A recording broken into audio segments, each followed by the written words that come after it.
উজানের ঢল ও বৃষ্টিতে কুড়িগ্রামের তিস্তা, ধরলা ও ব্রহ্মপুত্রের পানি বৃদ্ধি অব্যাহত রয়েছে। তবে দুধকুমারের পানি কিছুটা কমেছে।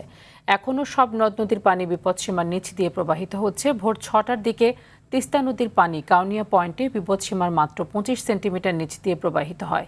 বন্যা পূর্বাভাস ও সতর্কীকরণ কেন্দ্র জানিয়েছে, পানিতে নদীর তীরবর্তী নিচু ও চরাঞ্চলে সাময়িক বন্যার সৃষ্টি হতে পারে।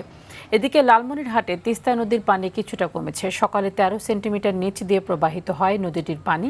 এতে নদীর তীরবর্তী নিম্নাঞ্চলের কিছু এলাকা ডুবে গেছে, ধান, বাদাম সহ বিভিন্ন ফসল। এদিকে তিস্তা নদীর পানি বৃদ্ধি পাওয়ায় তিস্তা ব্যারেজের 44টি জলকপাটের সব খুলে পানি নিয়ন্ত্রণের চেষ্টা চালিয়ে যাচ্ছে পানি উন্নয়ন বোর্ড।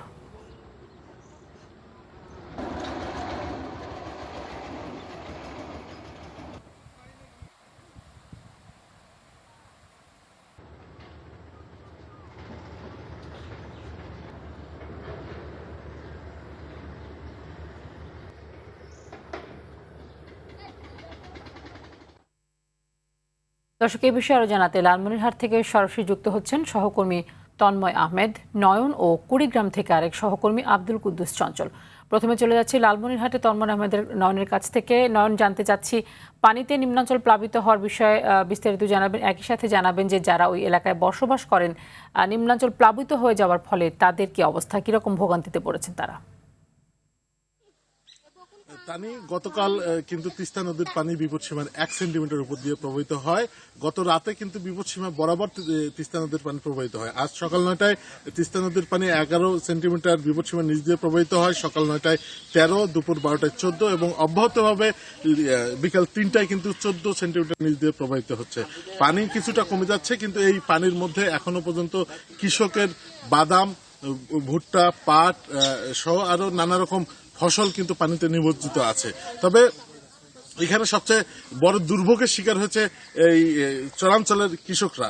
আমরা পানি উন্নয়ন বোর্ডের সঙ্গে কথা বলেছি। তিনি যেমনটি জানিয়েছেন, পানি উন্নয়ন বোর্ড যে আগামী আরো 2-3 দিন ভারী বৃষ্টিপাত হতে পারে, উজানের ঢল হতে পারে। এই উজানের ঢল এবং ভারী বৃষ্টিপাতের কারণে পানি কিন্তু বাড়তে পারে। এদিকে আমরা জেলা প্রশাসনের সঙ্গে কথা বলেছি। তারা বলেছে যে বন্যা দুর্গত এলাকায় পর্যাপ্ত পরিমাণ ত্রাণের ব্যবস্থা রয়েছে। এই ছিল লালমনিরহাট থেকে সর্বশেষ খবর। এবারে আমাদের সঙ্গে সংযুক্ত হবেন কুড়িগ্রামের সহকর্মী চঞ্চল চৌধুরী। ধন্যবাদ নয়ন। আপনি যেমনটি তিস্তার কথা বলছিলেন, ঠিক তেমনই কুড়িগ্রামেও কিন্তু কাউনিয়া পয়েন্টে তিস্তার পানি দুপুর থেকে কমতে শুরু করেছে। এখন বিপদসীমার 31 সেন্টিমিটার নিচ দিয়ে প্রবাহিত হচ্ছে। তবে সকালে দুধকুমার নদীর পানি কিন্তু কমতে ছিল। দুপুরের পর থেকে এই নদীর পানি আবার বৃদ্ধি পেতে শুরু করেছে। এখন কিন্তু দুপুর থেকে এখন পর্যন্ত 10 সেন্টিমিটার পানি বৃদ্ধি পেয়ে বিপদসীমার নিচ দিয়ে কিন্তু প্রবাহিত হচ্ছে। এছাড়া ব্রহ্মপুত্র ও ধরলা নদীর পানিও কিন্তু বাড়ছে।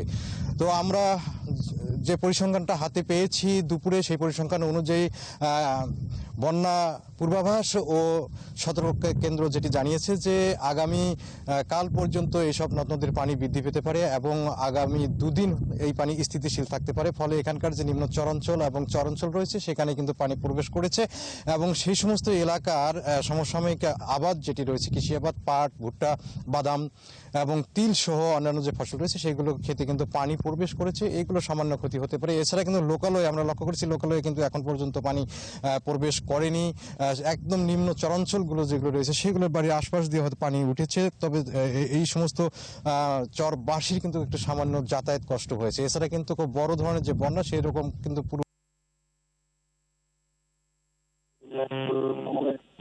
জনমনে স্বস্তি রয়েছে। তবে সতর্ক বার্তায় আরেকটি বিষয় জানানো হয়েছে যে ব্রহ্মপুত্রের পানি কিন্তু আগামী 5 দিন বাড়তে পারে। ফলে কিন্তু ব্রহ্মপুত্রের পানি যখন বাড়বে তখন কিন্তু এই কুড়িগ্রামের যে আরো 3টি নদী আছে, 3টি নদীর পানি কিন্তু বাড়বে।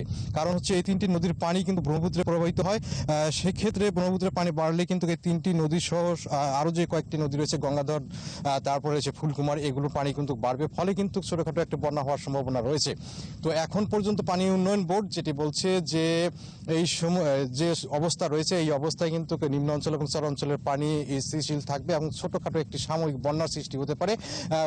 মানুষের কিন্তু দুর্ভোগ সৃষ্টি না হলে কৃষিক্ষেত্রে কিছুটা ক্ষতি হতে পারে। তবে বড় ধরনের বন্যার আশঙ্কা এই মুহূর্তে দেখছে না পানি উন্নয়ন বোর্ড।